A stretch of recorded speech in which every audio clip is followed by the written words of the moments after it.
Welcome everyone to the first instalment of Infused in the community.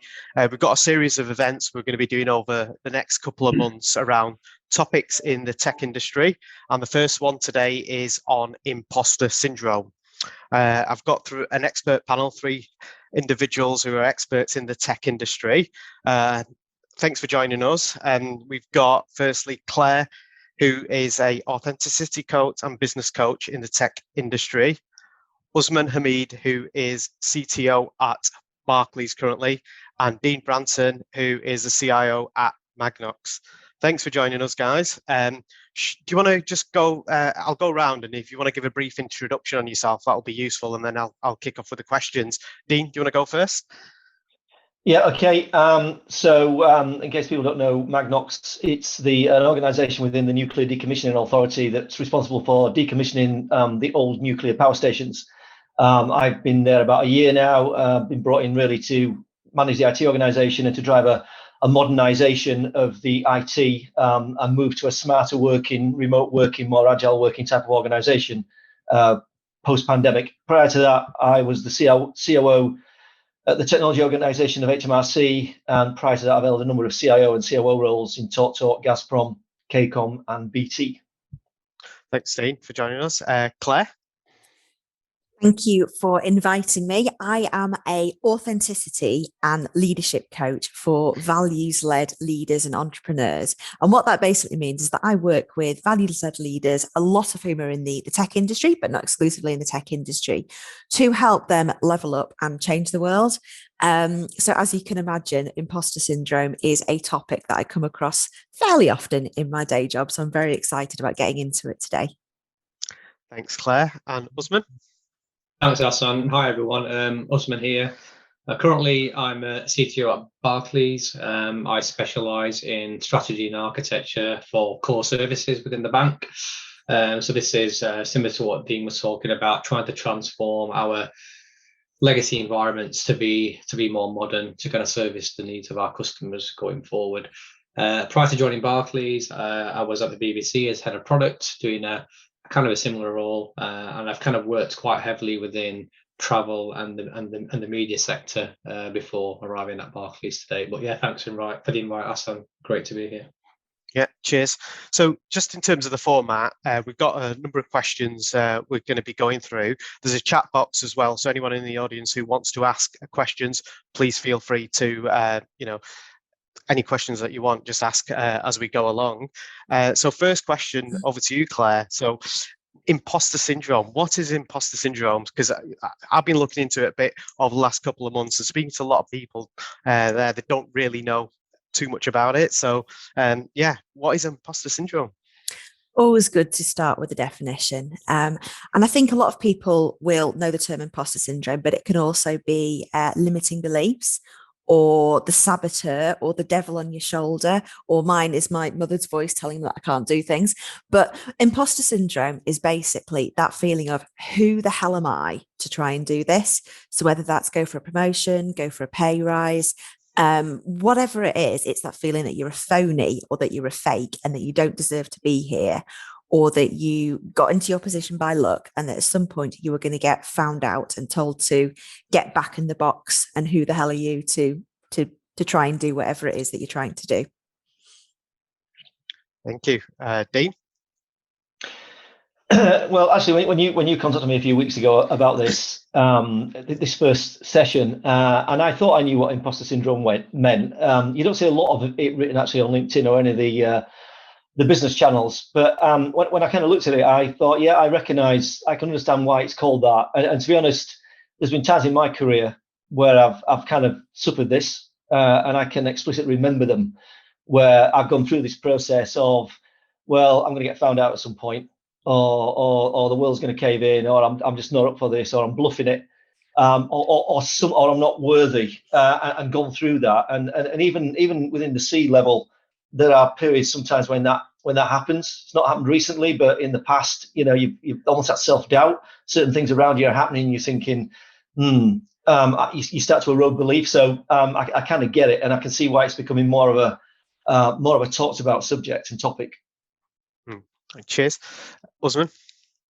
Yeah, so I think, yeah, just as Dean mentioned, I think the definition of imposter syndrome has only really come to the kind of like the fruition in I think throughout the pandemic actually quite a lot. And I think before that, I wasn't really aware there was a label for some of the things that I was feeling, like Dean's mentioned. I think for me, like just personally as well, every time I've kind of moved up the career ladder, there's always been like a sense of excitement that kind of comes with it, but then also a huge sense of fear that kind of takes over you to say, you know, can I manage my work-life balance now? Can I give the people who have hired me what they need, basically? So all these thoughts kind of ring, you know, run through your mind as at those stages of your like career. And up until now, I didn't realize there was a label for it, but just like Dean said, you know, everyone has these feelings that run through their head about, you know, whether they're kind of good enough. And I think it's great that we've got a forum now where, you know, with the rise in awareness of like mental health and other things, we've got something that we can actually structure a conversation around. So I think that's hugely positive. Yeah, cheers. And that brings us nicely on to the next question. So what are the causes of imposter syndrome and what triggers that? I mean, I don't know who wants to answer that one first. So I was thinking about this ahead of this event around what are the things I can point to in my career where if I play this back and say, yeah, that was it, that was imposter syndrome, although it wasn't called that back then. I don't know what it was called. But I remember when my career, I started at BT. I was BT 20 odd years.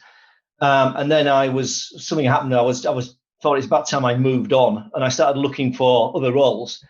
And I started looking at the market, and I had no network. I didn't know any recruiters. I had no kind of network to rely upon. So starting from the scratch.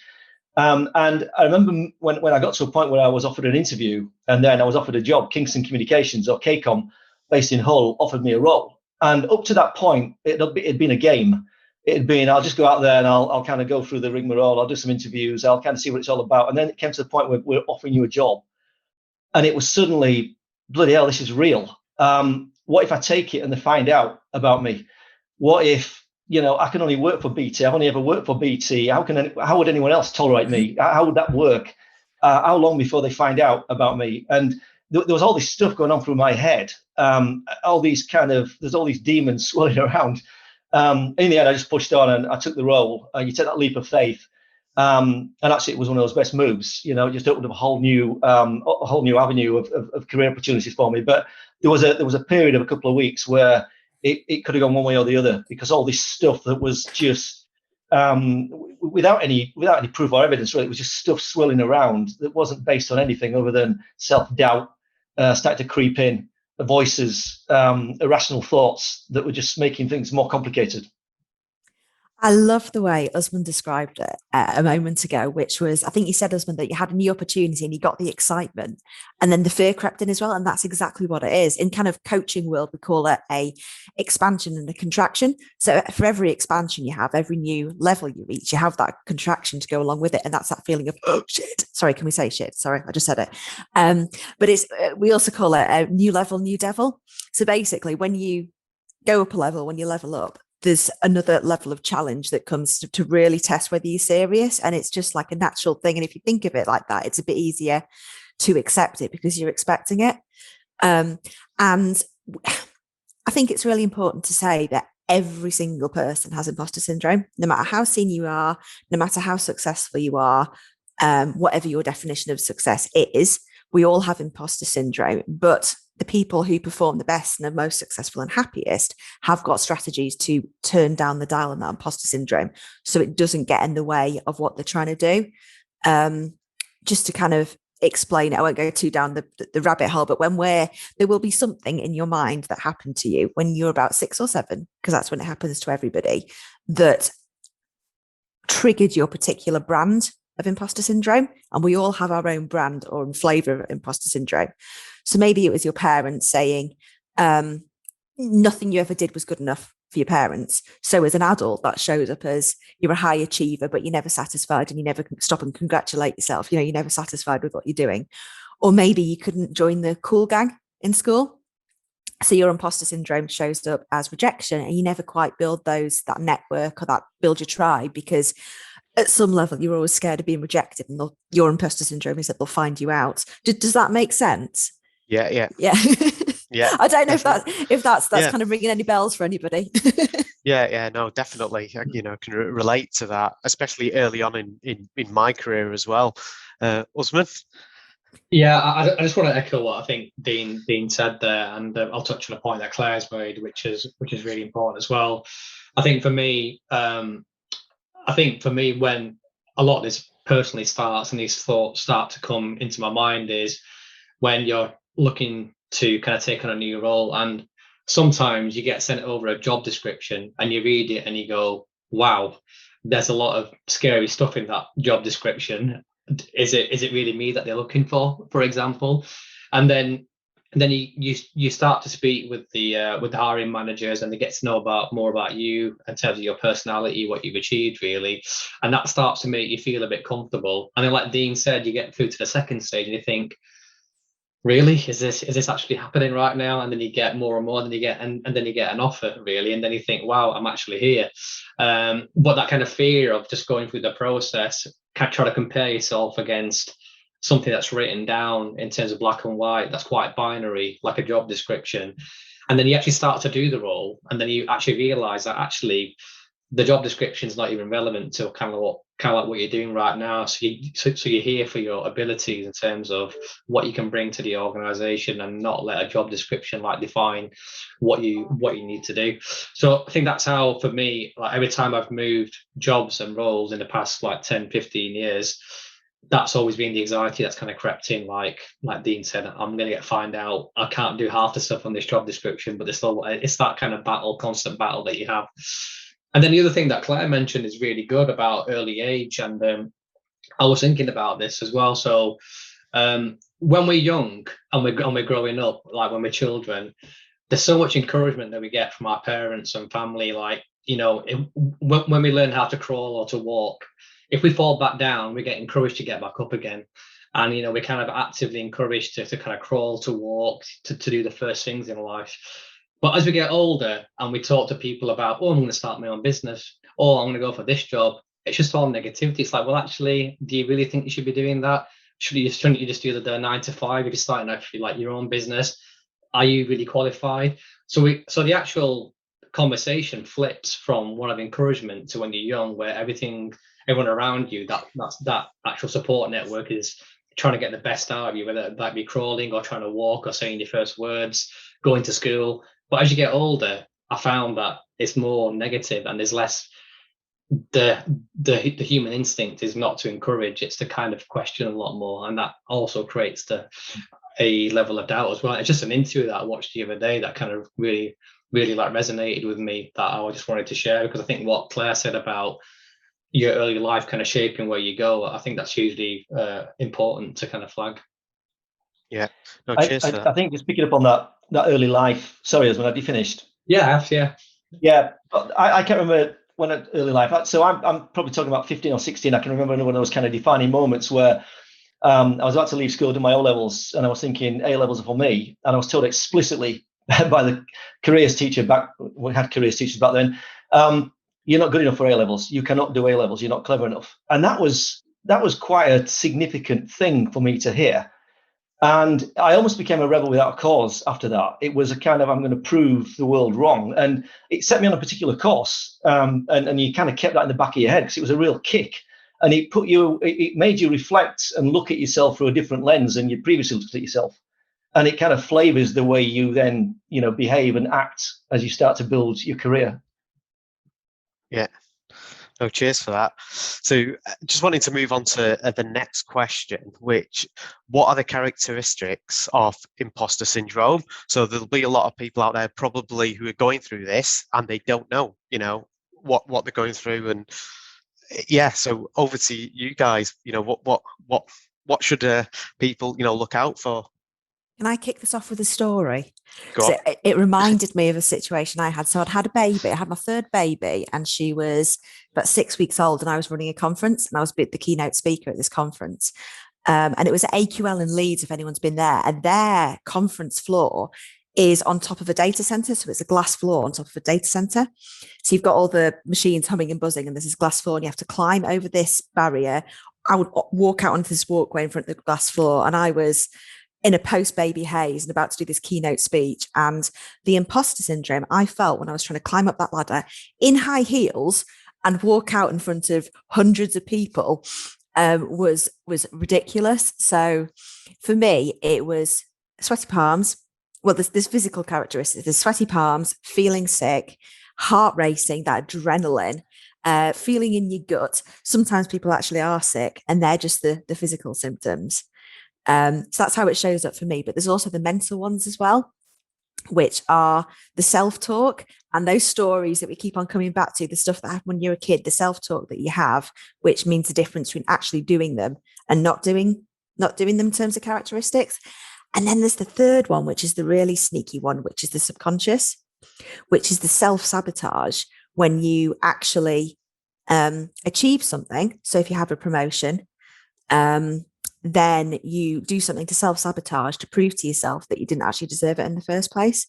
And that is what Gay Hendricks calls the upper limit problem. If anyone has read The Big Leap, which is an amazing book, you've all heard of lottery winners who win a load of money and then blow it within a year because they are just not comfortable with that level of wealth. That's a great example of self-sabotage, and it happens all the time with imposter syndrome as well. You do something to take yourself back down to the level that you feel you deserve at. So yeah, there's my 3 characteristics: physical, mental, and subconscious. Cheers, yeah, I think I wouldn't disagree with what Claire's said then. I mean personally for me, as well, just thinking back on how it kind of affects me sometimes. If when you're going for interviews, like Claire said, you've got that real kind of feeling of anxiety, and then adrenaline kicks in, or public speaking as well. There's been certain times where we've been asked to do like a webinar or a public speaking event to lots of people, and all the spotlights are on you, and it's just nerves times 100 to say, can I get my words out properly? Are people going to think that I know what I'm talking about, for example, or are people just going to think I'm just a bit of a phony, really?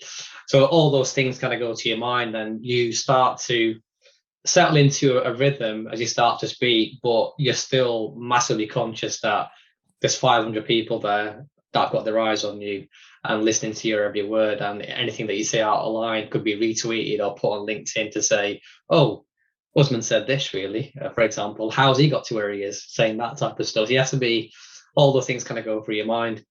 And then the subconscious one's quite a big thing for me, actually. And I've actually got strategies to kind of cope with it right now. I kind of call it the actual goodwill bank. So what I started to do is every time I get a bit of praise, no matter how small it is, I'll just note it down in Evernote, and I put it on my computer right here. So when you've had a bad day where you've had a meeting that's not gone too well, or you've not managed to get your point across, or you've kind of hit a roadblock, and you really start to question your abilities as a leader and an expert in your field, there's like a memory bank there where I can look at and go, well, actually, let's just balance the conversation out right now. That's it's a one-off event, and there's all this good stuff that I've done in the past that I can actually look at. So again, it's just a coping strategy, like kind of Claire mentioned, that I've started to kind of get used to in the past kind of 5 or 6 years as I've got more and more senior, because the conversations are more difficult at that level, really. So it kind of acts as a bit of a sense of grounding for me, that I can just go back and quickly just have a look at that to keep myself in check, because there's nothing worse than your thoughts getting away with yourselves, because it can lead to very, very different things manifesting in terms of mental health, really. So I think as long as everyone understands their triggers and has a form of coping mechanism, either by working with a coach or any other kind of help that they actually need, that kind of self-realization piece is quite important to kind of keep on top of it. I think the physical for me, I mean, I can't, not Claire walking around in heels, but certainly when I've been on stage talking at conferences, it's that dry throat in the very early phases of your throat dries. So you've got the bottle of water there and you're sipping it. You're conscious that your throat's going to dry up, so you can't get the words out, and that makes it even worse. So you go around in circles thinking, I've got to keep this right, my throat's drying out, and you get nervous, and it takes a while to settle back into getting yourself under control. I guess a lot of people go through that kind of initial settle yourself in, and away you go. What happens at interviews as well? Do you guys think it's easier face to face or virtually to kind of go live and public speak? I think I find it easier with the screen, to be honest. I agree. I think, Yeah. I think that's something that I think this past year has kind of really helped me.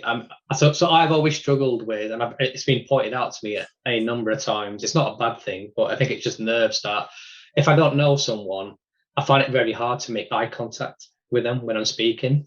So I may come across as somebody who's not interested or quite dismissive, but it's not anything to do with that. It's just my level of comfort isn't quite there yet with an individual. So I kind of like fidget around or, look around without directly speaking at the person.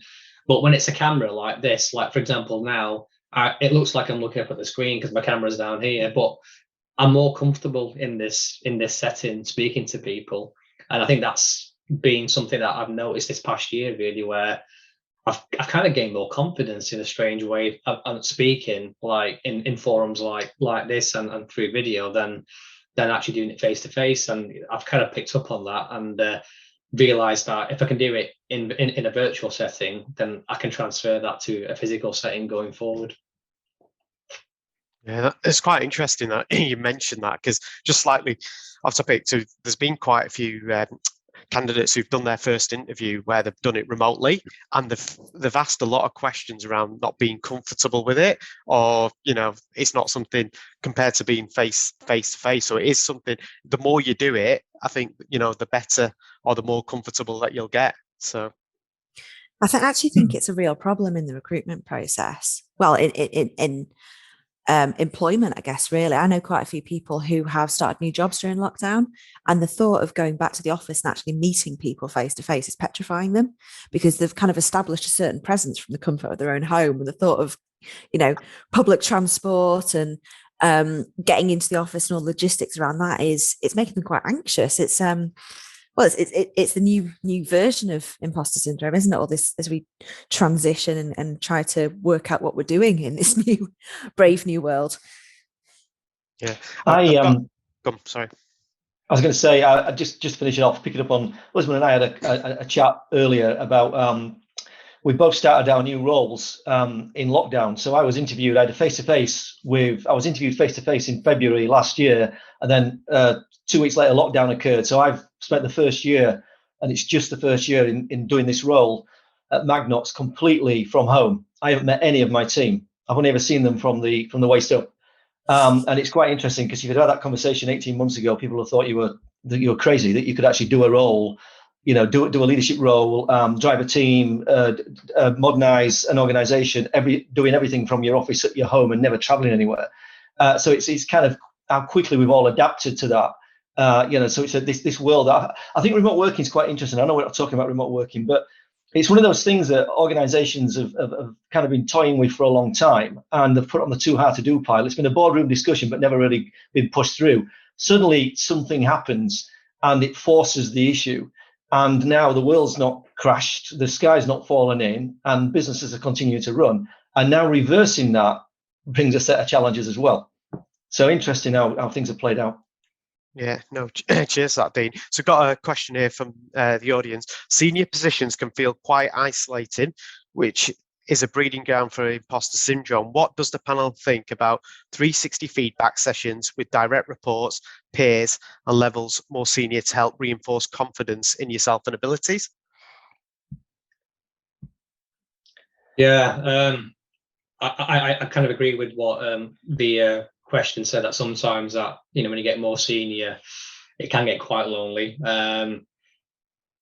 So 360 feedback sessions for me, I think you have to be comfortable in that the information that you might get back isn't all going to be positive, and I think you have to be comfortable in accepting that if you're putting yourself out there for critique, because that's actually what it is. I mean, it's called feedback, but it's actually critique, really, if you think about it.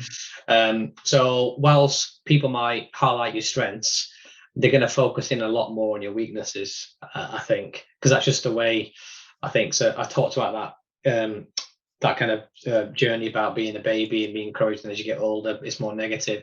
And I've done a few of these, and whilst there's been good bits in there, there's also being a bit of could be better at this. And I think as humans, you tend to look past the good stuff, and then all you can see is this highlighted like negative stuff that kind of comes to the fore, and you kind of start to dwell a bit on that. And that's just what happened to me personally. So I think use them in a way where you know going into them that it's not going to be all roses, and it's going to be lots of mixed messages in there, and just don't take it too personally. Just see them as growth opportunities, are things that can potentially make you better, basically. So yeah, I think they can be useful if kind of put into the right context, really. But I wouldn't personally go out of my way and say that we have to do 360 feedback sessions. I just think having that human interaction is just a lot more powerful than hiding behind a keyboard and writing about someone, personally. I think I'd probably give a slightly different spin on it. So I think absolutely senior, who's looking after the senior people, right? I think there's a lot of initiatives that companies have had to make sure that people lower down the ranks have got mental health days and support in that kind of way. But I do think definitely the more senior you are, the more you're expected to be able to cope. I mean, for me, I've pretty much spent the last year working with CEOs and CTOs, etc., with them going, basically using me as a safe space to go, what is going on? How do we make a plan to get out of this so that they can then go out to their teams and look like they've got a plan and an idea of how to keep it all together? So I think having somebody that you can trust to kind of work through those feelings is really, really important. But I'm not sure that 360 is necessarily the way to go. However, I do think there's a lot to be said in being vulnerable and sharing. What the distinction I mean, it's not necessarily 360 feedback, but it's encouraging an open discussion about how you're feeling. So you're not necessarily inviting the feedback, but you're saying, I'm feeling like this. How are you feeling? Let's create a safe space to talk about it and connect with each other, if you see the distinction. Cheers, Claire. Dean, anything you wanted to add on that one? Yeah, I think when you're in a senior role, you've got to, without being arrogant about it, you've got to have some form of, you've got to have belief in yourself, because if you don't believe yourself, no one else. If you don't believe in yourself, no one else is going to believe in you. So you've got to believe in your own abilities based on your experience and your track record. So there's an element of that, and being resilient and pushing through with whatever the agenda is or the mandate you've got. I remember one of the organizations I ran, I was brought in just to turn around a failing IT organization. And it was all about trying to create high performance. And you've really got to have to actually do 360s where peers review peers. You've got to have a trust. There's got to be a trust there, because if one of my peers is going to feed back to me my strengths and my weaknesses, my blind spots, I've got to know that they're doing it to help me and not doing it to make them feel better. And they've got to know that when they land that information on me, I'm not going to get all stroppy and storm off, and I'm going to take it in the spirit that's been given. And it sounds easy, but that's quite hard. And this organization I ran, I had an IT organization, I had about 7 direct reports. And every quarter, it was all about raising the bar of the team, because if you raise the bar of 1 or 2 people, it's not raising the bar of the team. We used to have a session where we take all day out, and the team would review each other. They'd answer 8 questions on each other. And each person had to go and sit in the middle of the room. We'd sit around them, and they'd each go through what they thought about them in terms of certain capabilities. And they had to take it and listen to it. And then they'd go and then someone else said, it was a hard, emotionally draining day. As me as a facilitator, it was really difficult trying to make sure it was kept positive. But you know what? After a year, 18 months, it made a significant difference to the performance of the team, because everyone's pulling each other up, and they're doing it for the right reasons, not to try and make themselves feel better by putting someone else down. But you've got to have the right culture, you've got to have the right trust, and you've got to understand why you're doing it. And everyone's got to buy into it. I've done that before, Dean. It's a brilliant exercise, but you really need to set it up right, don't you? Otherwise it can get spectacularly wrong. But when you do, it's really powerful.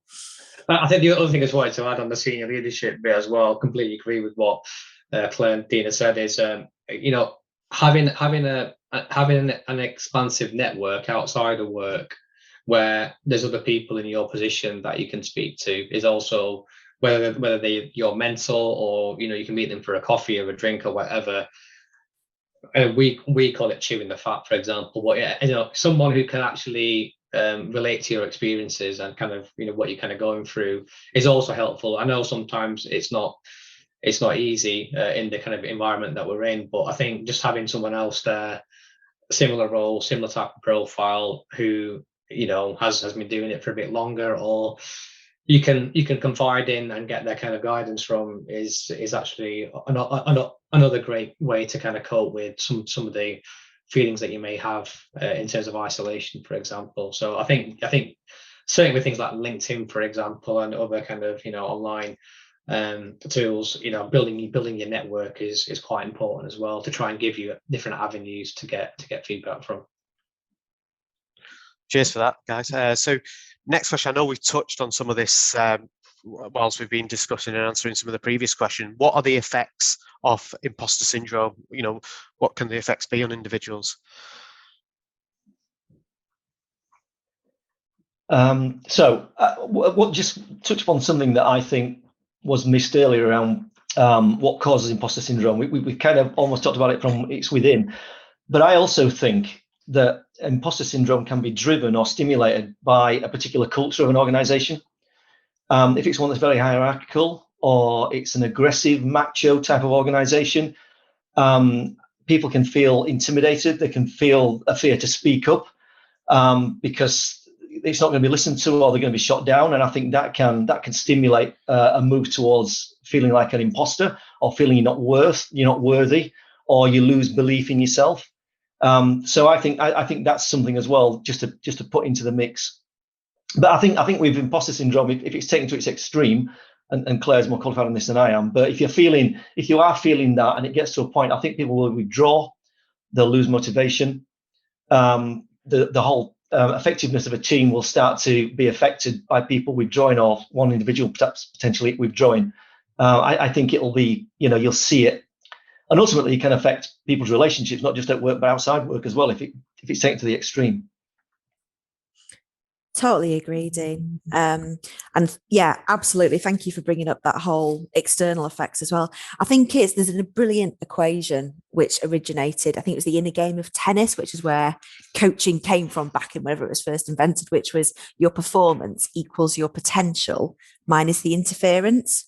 I'll just say that again. Your performance equals your potential minus your interference, and interference is the imposter syndrome. So it's all the stuff that is getting in the way of you being all that you can be. So trying too hard to fit in, I suffered with that one massively myself.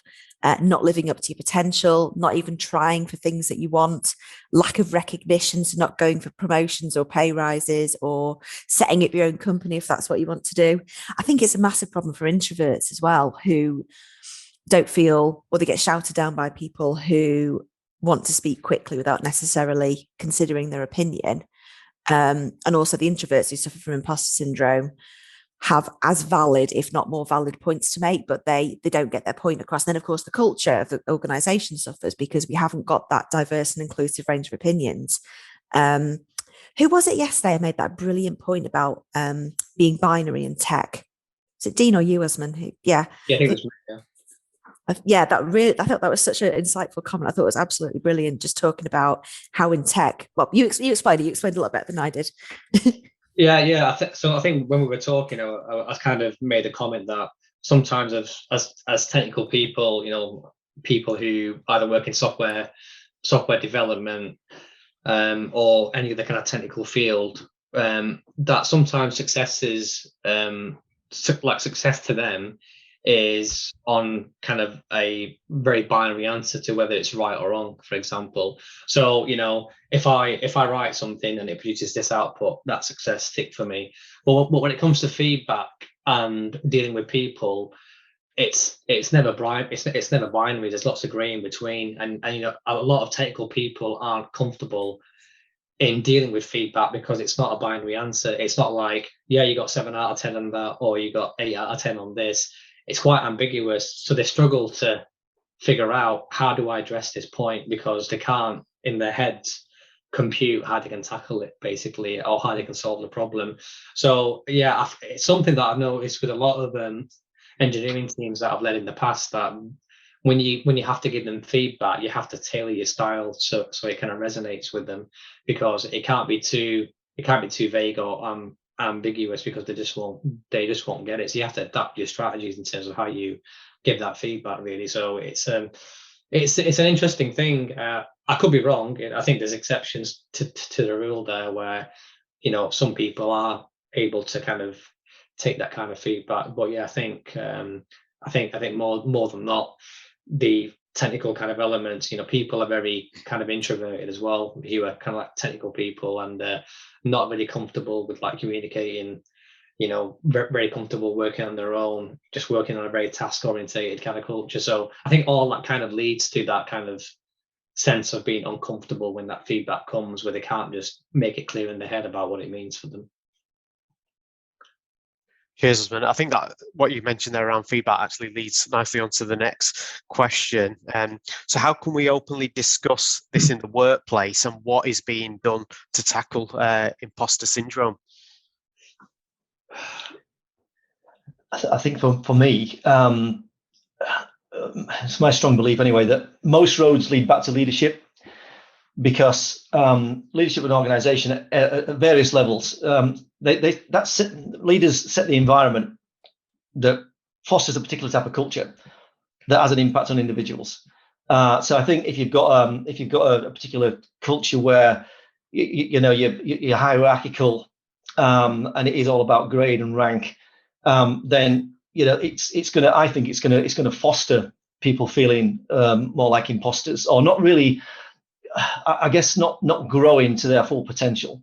Whereas if you've got more open style, because at the end of the day, leaders are there to actually get the best out of the people that work for them.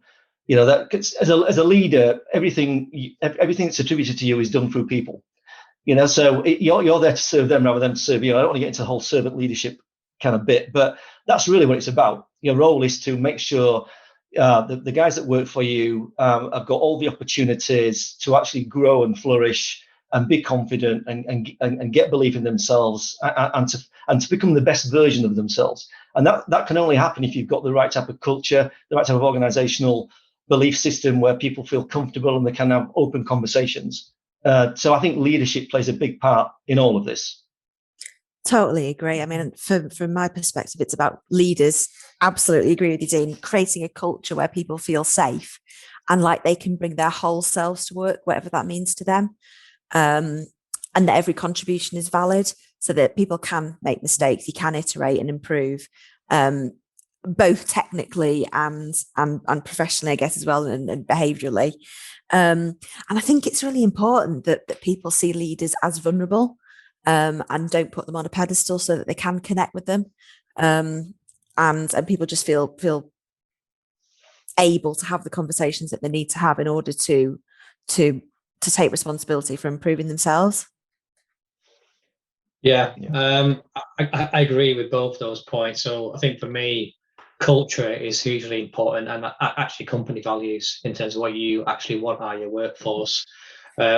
And I was watching a TED talk not long ago from Simon Sinek, who has wrote a number of books about leaders eating last, etc. And it was a really interesting kind of comment that you made around one conversation just done really differently. And it was a boss coming into a person's office in the morning saying, "Your sales figures were down this quarter. They need to improve. Otherwise, we'll be having a very different conversation." And he said, imagine how that person feels on a Monday morning, like when your boss has come in and said that. Are they going to be motivated to kind of improve their figures because you just really shot them down? But he said, the other side of the equation is if you had a leader who came in and said, "Hey, your sales figures were down last month. Is everything okay? Is your home life okay? Do you need any support?" And he tried to make the argument for how, if organizations value performance over the welfare of their employees, you're going to get completely different output from those employees. And actually, if you don't care about them, then talent will leave your organization. Like Dean said, if they don't have that kind of motivation, no one's going to stick around and just be miserable in a job where they've not got the value coming back from the leaders. So I found that really kind of interesting, actually. So I think it comes down to culture and values. But then I think for like leaders, in terms of like training programs, there's lots of focus on softer skills these days, like how to communicate, how to manage complex projects, really. but there's not anything in particular, for example, that deals with how to deal with imposter syndrome or how to deal with mental health per se. It's always a case of ring this helpline, speak to someone in that confidence, but there's no actual formal training that I've seen that kind of tells people this is how you kind of deconstruct what you're feeling, and this is what it means, and these are the approaches that you can take. So I think that's kind of absent actually. And then tying it back to the question that we got asked by the audience is, senior leadership can be quite isolating, but there's nothing there really to kind of help us from a training perspective. We have to kind of find our own way, either through using external coaching, like kind of Claire said, or working with mentors, basically. So I think there is a gap there, and I think just having that, just recognizing that it is something that we need to tackle, and maybe looking at training or some kind of workshops for people in your organization might just get people more comfortable with like talking about it. So we've made great strides in talking about mental health openly, and the entire conversation around gender, whether you're binary, non-binary. I think that's the great advances. This is just another thing to add to the conversation, I think, where people will start to bring their whole self into work and just be really comfortable in having that conversation, really, because it's work's where you spend most of your life, isn't it, really? So you need to be able to be comfortable in the environment that you're working in to kind of do your best work, really. Cheers for that, Osman. So got another question here. Is IT more of a breeding ground for IS than other areas? Um, I don't not what I've seen. No, it's everywhere. Yeah, no, I agree. I think it's everywhere, and I think it varies as well, really. And I think the comment that I made before around, people who come into tech sometimes, and what they want to do, whether it's software development, they've chosen that role for a reason, because they're quite comfortable in that space. And what I found through like recruitment campaigns as well, when I try to build teams, is a lot of those people are quite introverted by nature, and they just prefer being task orientated. And if you were to put them in front of a customer or a stakeholder, they just completely fall apart. So you kind of recognize their strengths basically, and make sure, well, actually there's a development opportunity there. So if they're not comfortable with that, maybe it'll grow with over time. But I think imposter syndrome in general, whether you're technical, whether you're a product manager, whether you're a senior leader, it just comes back down to that human aspect of just feeling like you're not good enough sometimes, and having that self-doubt. I think that's universal, really. So everyone feels that. It's not just related to work. It could be home life, family life, anything really. So it's a much broader conversation than just being tied to the workplace, I think. Cheers. Anyone wanted to add anything on that question? I agree. I don't think it's just an IT functional trait. When I've run customer services teams and billing teams and the like in the past, these kind of issues exist in those teams as well. I think IT generally tends to have more introverted type of people. They just do. Or certainly my experiences as well. So, techies generally sitting across the desk will sooner text each other or send each other an instant message rather than pop their head up and have a conversation. That's just the way it is. But I don't think imposter syndrome is particularly prevalent or focused on IT. Yeah, totally agree. It's a human condition. Every single person I have coached since 2007 has suffered from it in some form or another. And I think that's quite reassuring, is that everybody has it, and we can all change. We can all get rid of it if we choose to.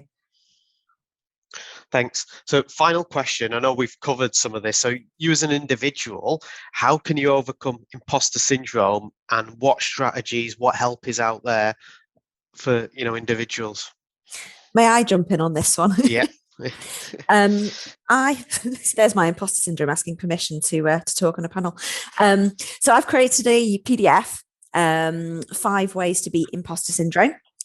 Just some of the best strategies that I've seen work if people want some really practical stuff that they can do today. I think we have a link somewhere that I sent over. Maybe we could drop that into the chat. People can just download that, and I would love to know how they get on with it, because it's some of my favourite ways to try and get rid of your imposter syndrome. And then the other one is I am running some free coaching, which is from imposter to impact, and it's all about learning how to get recognised and have more impact in an authentic, non-cheesy way that feels great and is about being true to yourself. So that, again, is an open invitation for anybody watching or listening to this who would like some free coaching from me. We start on the 7th of June, and I think we have a link for that as well, or perhaps we can circulate one later. Yeah. For anybody who's kind of thought, you know what, I'd like to do something about this. I know I've got more to give. I'd like to change things. It's my time to shine now. I'm sick of staying in my box and feeling small and safe and stuck. And I'd like to level up. Thanks, Claire. I agree with Claire around coaching and mentoring. I think that's a really good avenue for people to use outside your line as well. So not within your line, but maybe somewhere else in the organization or even outside the organization. I think that's really worthwhile doing if people are thinking about their own personal development, and particularly around this. I think line managers have got a massive influence. Line managers, people generally tend to be more loyal to their line manager than their company. They just do, because they are there day in, day out, giving direction, helping, supporting. So there's a lot line managers can do to help. And as I've said before, the leadership of the organization, making sure the language and the behaviors and the culture of the organization is right to help people and make them feel inspired and motivated. So I think there's a number of things there. And yeah, some of the stuff we've covered off anyway earlier in the call. Cheers. Dean, Usman, was there anything further on that? No. I think both Claire and Dean really kind of covered everything that I could think of there, basically. So yeah, nothing else. Cheers. I think we've Claire, we sent those links on the chat there. So so thanks, Dean. Thanks, Osman. Thanks, Claire. Really enjoyed that. Was there any sort of wrap up or any further thoughts or any further insights anyone wanted to mention or discuss? I just think I'd just like everybody to understand or appreciate or realize that it doesn't have to control your life. You absolutely can change it. You know, no matter how strong a hold you think that your limiting beliefs or imposter syndrome has, or whether you've failed before and you're scared to get up and get back on the horse, you can change it and you can reach your potential. It's just a case of seeking the help and, just deciding to do it and putting in place the strategies that can make a difference to you. Yeah, I agree. And I think, for anyone listening, I think we all of us have mentioned before that no matter how senior you are, imposter syndrome doesn't really discriminate. It's kind of there for everyone, basically. And I think, if I had let imposter syndrome get the better of me, I wouldn't have been able to advance in my career, because the fear of just progressing would have held me back.